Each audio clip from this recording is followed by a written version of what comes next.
مراجعة بسيطة على البيب اللي هي النقطة والبيبت اللي هي عشر نقطة. أنا هقسم أزواج العملات عشان الناس اللي اتلخبطت إلى نوعين. النوع الأولاني أزواج عملات ما فيهاش ين ياباني، والنوع التاني أزواج عملات فيها ين ياباني. وضع النقطة وعشر النقطة في الأزواج الأولى اللي ما فيهاش ين ياباني مختلف عن النوع التاني. مثال: أدي زوج زي جي بي بي يو اس دي، الجنيه الاسترليني مقابل الدولار الأمريكي. هنا ما عندناش ين ياباني، قلنا ان الرقم العشري او الرابع اللي هو بعد العلامه العشريه رقم 4 هو ده النقطه، ولو في رقم خامس يبقى ده البيبت.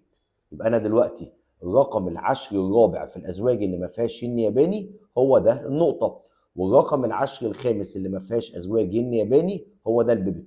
طيب تعالى بقى امسك زوج فيه ين ياباني، يورو جي بي واي، اليورو مقابل الين الياباني.